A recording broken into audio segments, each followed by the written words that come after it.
Hey, welcome back to today's episode, Success and Significance Podcast. I am super excited for you to hear from this next guest, Brian Holland. He is the CEO and founder of Atlantic Bay Mortgage. This guy, listen, there's a lot of people out there that are talking the talk but not walking the walk, and this guy is true through and through. I've had the honor to know Brian for the last 10 years. He's been able to invest into me, into Rock Solid Foundation, and best of all, he's been able to invest into my family to make sure that I am the best guy at home to be able to be the best guy out in the world. So I am excited for you to hear this podcast with Brian Holland, CEO and founder of Atlantic Bay.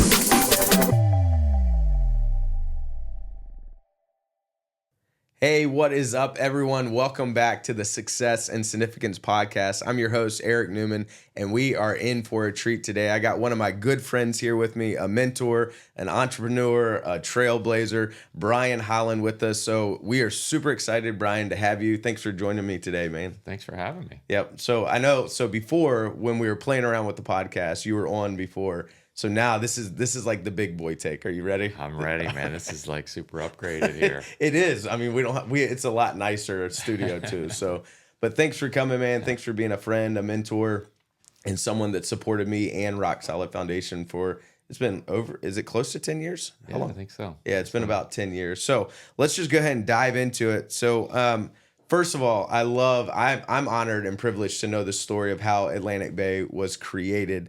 Tell our listeners a little bit, like how you even are sitting here today and what's brought you here and how did you start your company? Well, it's an interesting story. The most interesting is how I kind of got in the mortgage business before I started Atlantic Bay. Right. I was working at Red Lobster, where I also met my lovely bride. Yep. And one day a manager called and said, "Hey, I need to talk to you. I need to talk to Brian." I went and picked up the phone, said, "Dave, what's up?" He said, "Well, I'm trying to get out of the restaurant business and get in the mortgage business. I think you'd be great." And I said, "Why do you think I'd be great in the mortgage business?" He said, "Well, you've got a degree in finance. I just graduated from Old Dominion. And you sell more strawberry daiquiris than my other servers." So it was like a special. I was like selling. I could sell, and I had a background in numbers. So just kind of went in, started making phone calls, asking people to refinance. This was a long time ago, 1993. Okay. And got another client, and ended up leaving Red Lobster, which who some of you may have heard that recently filed bankruptcy. I've been getting a lot of calls from that. They fell apart after my wife it was and I after left you there. left, right? Of course. You and your wife. That's why. Of So course. everybody, if you're listening, that is how Red Lobster unfolded, was Brian Holland and his wife left. Yeah. So I'm so glad you clarified that for everybody. It took them about 20, it's still 30 the ripple years, effect. 30 years to fall apart. But right. So anyway, I worked there for about 3.5 years, and then just decided that I thought that I could do this, and opened up Atlantic Bay, and it's been an amazing ride since then. It was me and a couple other people put our desks together and on the floor, and slept there some nights. See, that's awesome. It was I was the cleaning person, the salesperson, and the trainer, and we just we're fortunate enough to get some great people, and have allowed us to continue to grow and help a lot of homeowners and help a lot of other people in the communities that we serve. Right. So. Yeah, I think what you said, something interesting there. And if you're listening and you're just starting out in any type of business, if you've been doing it for 2 to 3 years, you said something that I think a lot of people, you don't really read in books. And you said that, like, you were the cleaning person, you're the sales trainer, you're the chief everything officer. Where did you learn? So again, the cleaning of the toilets, and I've talked to you about that before. Like, you couldn't afford a cleaning service, so you were the guy cleaning. How did you navigate that? Like, with the mentality of, like, I'm the boss, but yet I'm still cleaning toilets, and that's not on the script. So I know that's a different question, but that fascinates me, because I don't believe a lot of people, when they start a business, their thought is that they're gonna have all the nice things automatically, but it's the grit and the grind. So have you always been like that with the grit and the grind? Or? Yeah, I think it's interesting because when you struggle a little bit growing up, I grew up in a double-wide trailer. We didn't have a lot of money, and I was very money motivated at the time. So it was just whatever it takes. Right. I'll do whatever it takes. And the reason I like the business, the mortgage business, when I first got in it, was the fact that the harder you work, the more money you made. A lot of Right. jobs I was applying for, you get a salary, and that's great for some people. But I wanted the results and the effort to be rewarded financially. And Right. it's very interesting how that changes. And I'm sure we'll talk about this later.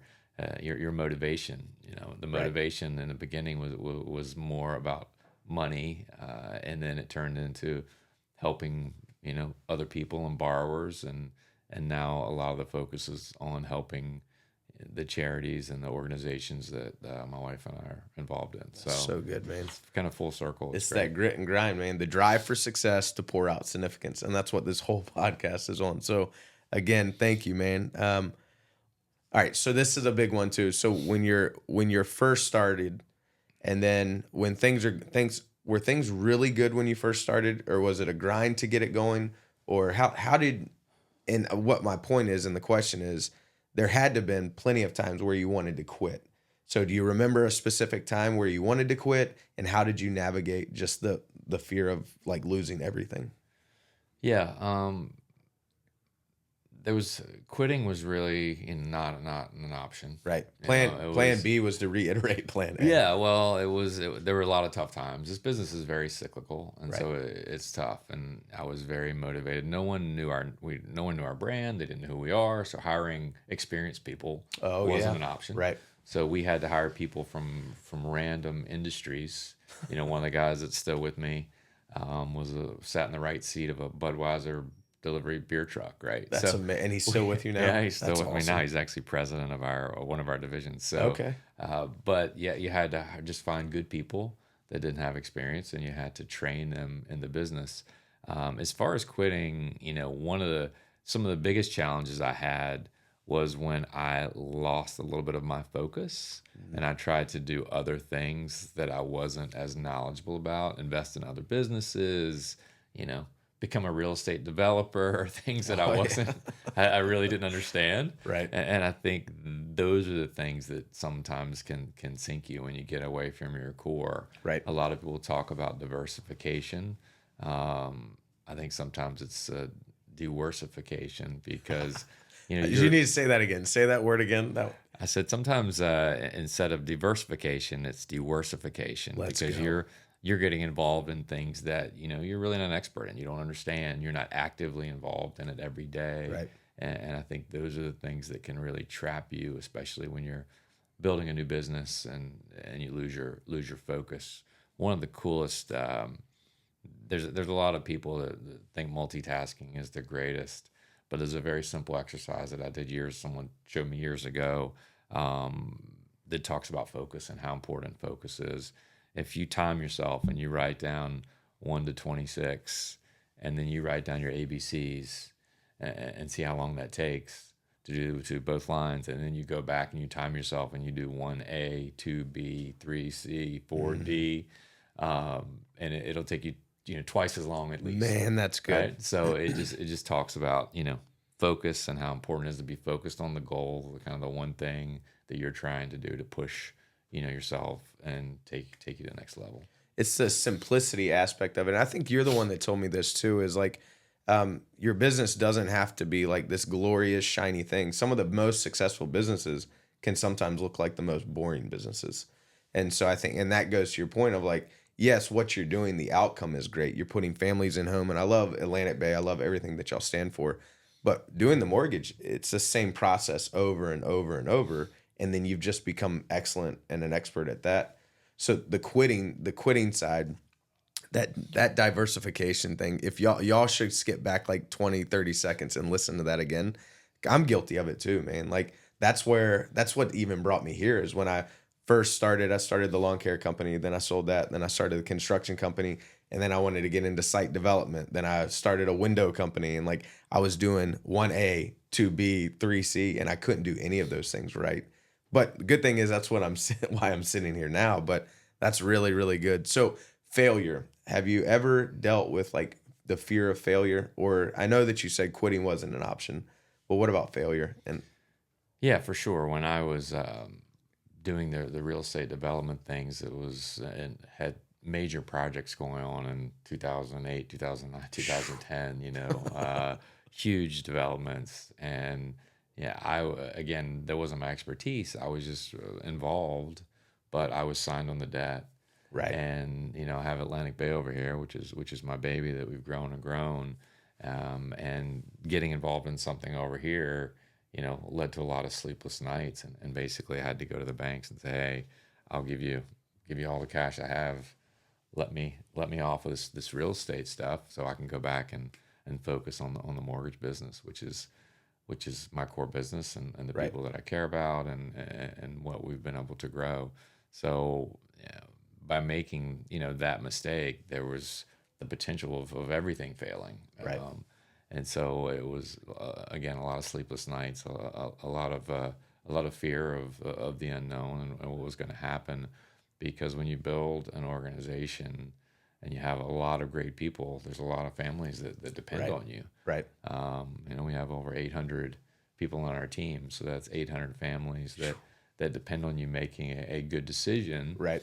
And then that's kind of just the beginning. They're all the charities that we're involved in, and Rock Solid depends on us to Right. continue to do well, so we Yeah, can help you I support all the need families. you. I need you to Right. do good. Yeah, Right. yeah. You need us not to suck, right? So yeah. Hashtag don't suck, Brian. Thank right, you. exactly. So and there's always I think there's always fear of failure, but you can't let that take you over. You have Right. to focus on what's What were some of the things that you did? So the fear of failure, how to navigate fear. You're talking about sleepless nights.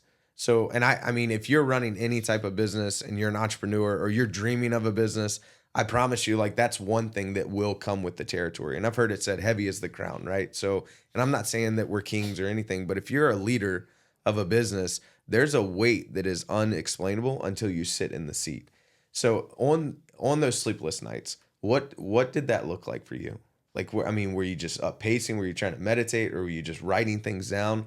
What were some of the tips or tricks that if a listener is listening right now and they're dealing with it, what are some of the things that helped you? Yeah.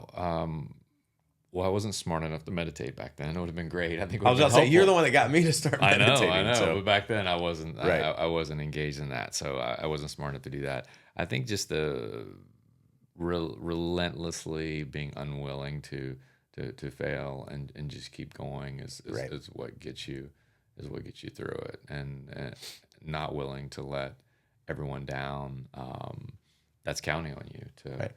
to be successful. Now, I say, just to go back a little bit, I think it's important to say that, you don't just ever have to have one business and focus on one thing, right? Right. I mean, but until you can put a team in place, like I'm Correct. fortunate enough to have now at Atlantic Bay that I can do some other things. I've got an amazing leadership team.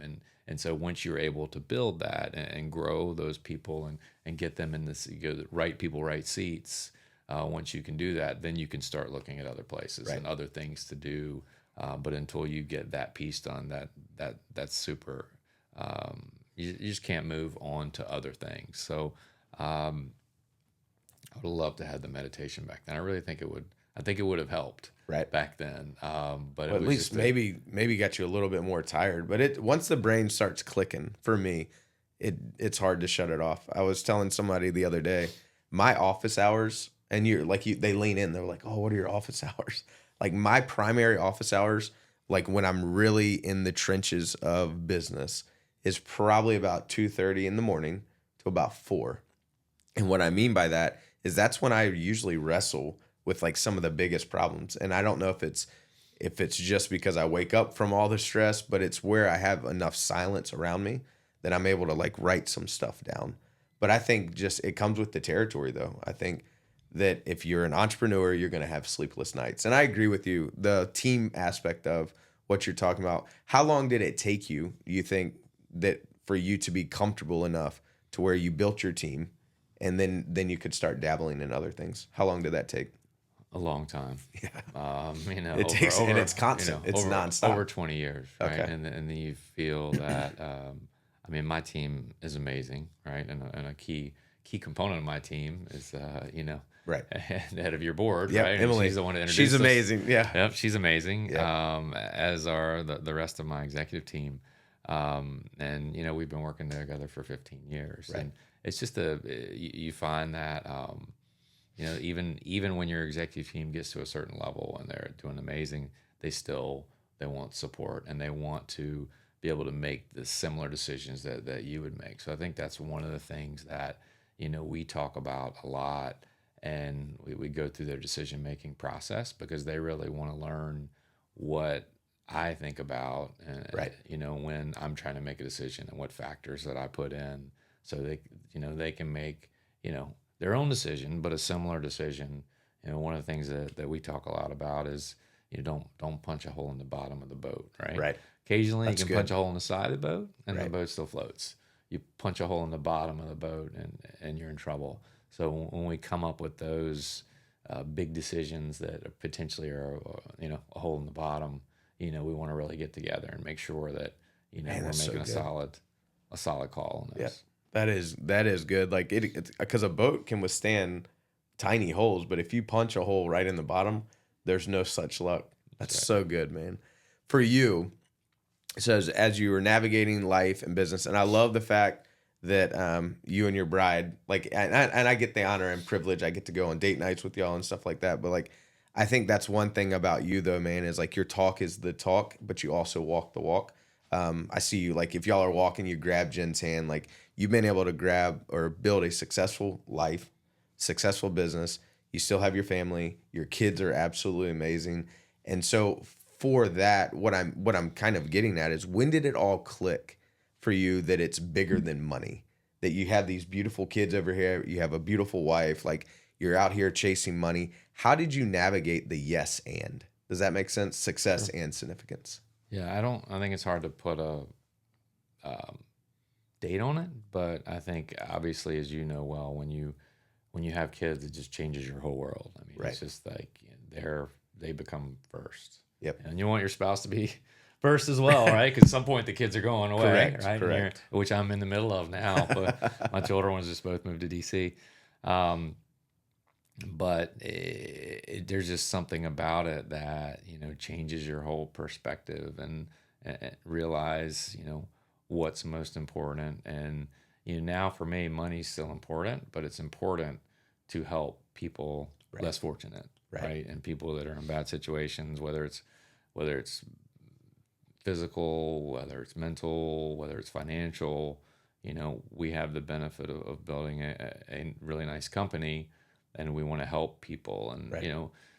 getting to know people like you is a huge impact on that. And as I've talked to you about many times, I have so much respect for you because there's a lot of things that you could do in this world, but you're choosing to help these families that are having starting with the worst day of their lives, Right. and, Well, and thank you. helping lift them up. So I have just a tremendous amount of respect for that. And Thank you. and one of the things I don't think people realize is it's tough on you, and Annalisa, because you're surrounded by, this, you know, awful disease all the time, Right. But you guys still plow through it, and Thank just God give for them support. amazing wives, right? Like, Yeah, for sure. but it is. It's and that's what I mean by heavy as the crown is like I signed up for it and I know what it brings. And I think that it's the success part and then the significance part, which I think is super important. And I've learned a lot of that from you. I think when I first started meeting with Brian, um, I was like, yes, I get to sit with this CEO that's done really successful things. He's such a cool guy. Like everybody knows Brian. But then like the first couple of meetings, I was trying to get information from you about how to be a CEO. And Brian would just say, hey, how's your family? How's Annalisa? When was the last date night that y'all went on? Like, what are the kids up to? So it's the yes and scenario. And so you've been successful. Atlantic Bay has been 27 years. Yeah. Is that right? 27 So years. 27 years. You're very, very successful in your industry, in your business, with your family, with all means. And so what does significance mean to you? Like, so we talked a little bit about when it clicked, and I know there's not a time frame. So there's not about X amount of money in your bank account, but what does significance mean to you? Yeah, it's a great question. So I got introduced to this group called the Halftime Institute recently, and I'm kind of trying to, I feel like I'm at about halftime, and Right. I've got a great team in Atlantic Bay, and they need some support from me, but certainly not. I'm not in the weeds like I was, Right. years ago. So I think a lot of people, when they've had a fairly successful, first career, right? Right. Um, I love golf, right? Golf's one of my favorite hobbies. I love pickleball. It's great. But if I had to do those all day, every day, I would lose my mind. And I think a lot of people just say they turn that switch and they say, "Hey, I'm retiring," and they go, they play golf every day, they play pickleball, they play tennis, they do whatever. And when I was introduced to this Halftime Institute, they talk about significance and they talk about why would you have a successful career, build a ton of knowledge, build great contacts, build wealth and experience, and then go sit Into on the the sunset. beach Yeah. or go play golf every day. How do you use that to help other people and lift other people up and give them opportunities? So I'm getting ready to go on that journey of, it's a program from the Halftime Institute that I'm really looking forward to. But I think conceptually that just means so much, and I'm sure the villages are nice and people have fun down there in Right. Florida, right? But I mean, there's so many people that have the ability to make a difference, and a significant difference, and you see those people. You see the Bill Gates of the world, and Right. that have committed to give this money away because they want to strive to make the world a better place. Yep. So I love it. Taking this, it's the same energy, and that makes a lot of sense. And I think I read that you recommended books. So he recommends books to me. I recommend books to him, but I think I just finished reading Halftime, okay, and it is all the energy that you're doing right now. If you're listening, all the energy that you're pouring out to your business. And if the time comes for you to potentially not retire, because I know you're not retiring, but moving into like the later part of like halftime, why would you clam up all that information, all that energy and that knowledge and wisdom? Why not pass it on? So I think yeah. that is significance. It's just passing it on. So I know that I've been able to benefit from that. I know that Hampton Roads and beyond, like how many offices and locations do you have throughout? Do you know that? And if That's a good not, that's a question. great question. We have, offices are kind of, in Yes. this world, we've had about 100 offices. Okay. So, Gotcha. something like that from, as far north as Pennsylvania to Kentucky, down south through Gotcha. Florida, Alabama, Okay. Carolinas, but Virginia and the Carolinas are still our main Main gig. hubs. Yeah. Okay. Yeah. And Brian, on the last few episodes, what we talked about before was these three questions: Who are you? What do you believe? And where are you going? So I'm going to ask you these three because I think it is important. I think if you can find out those three questions in life, that's what you can stand on those sleepless nights. It's a walking stick of life is what I'm calling it. And that's what you can stand on the mountaintop with. And that's what you can use going down the mountain. And that's what you can use climbing the mountain, and the mountain being success or significance, whatever stage it is. So for the listeners, like, who is Brian Holland? He's evolving, right? Right. Every day he's trying to be a better husband, father, leader, servant, Oh, that's good. right? So every day that's the goal. Very cool. All right. So the next one, this one's a tough one. What is it that you believe? What do you believe? I believe in rock solid. We'll start there. Yep. Yes. I believe in people are good. I believe that your family has to be first. And I know that's a battle with a lot of people who are believers Right. in God and Jesus, and where that has to be, and so I think that you know obviously they both come up there, Right. and important, but every day when I wake up, I'm hoping that my family is going to be well and happy, healthy, happy, and safe and Yep. productive. Yep. Those are kind of my four Okay. for the family. So That's great. hopefully that's a good enough answer. No, that That's a is, tough but one. it is a tough one, but it's simple to say. It's simple to ask. Well, hey, Brian, what do you believe? Yeah. But then your beliefs, that's a big nugget to unpack. And I think it's the value of at least asking the question and having people retain and think about the question, because it's a constant evolution of like who I am today. is not the same guy that I met with you 10 years ago, Sure. but it's the constant evolution and it's the constant attention, like the aim at it, right? So action without aim is exhausting. So even if you're taking aim at like trying to figure out these three questions and you're taking aim and at least you're trying, that's better than no aim at all, right? So the belief is the hardest one. And so where is Brian Holland going? Where are you going? I'm not sure. That's Yeah, good. I'm trying to figure it out. the Yeah, I wide think open everyone's road. trying to figure it out. I mean, I want to be significant, which is I think a great word that you talked about. And I'm working on figuring out what's next and how I can best do that. And I'm bringing Jennifer into that loop. Say, are we focused on the right things? Are we focused on the right people we're trying to help? And are those people going in the direction that we want them to go? So That's great. that's a lot of a lot to think about, a lot to work on. But I'm definitely not retiring. I'm He's just not shifting, retiring. In case just, in case you're listening, he is not retiring. He's Yeah. far from done. yeah, for sure, absolutely. Awesome. Well, Brian, thank you so much, man. I appreciate it. I'm honored that you chose to sit with us and with all the listeners. I hope that you go back and if you were driving, you need to stop and then you need to take some notes. Don't take notes while you are driving, but go back, hit pause on some of those parts to what Brian was able to drop a lot of knowledge with us. I appreciate you, man. And like always, I'm Eric. I'm your host. Fight for success so you can pour out significance. Subscribe to this episode. It helps more people find out about this podcast. And so more people can truly fight for success to pour out significance. We'll talk with you soon. Thanks.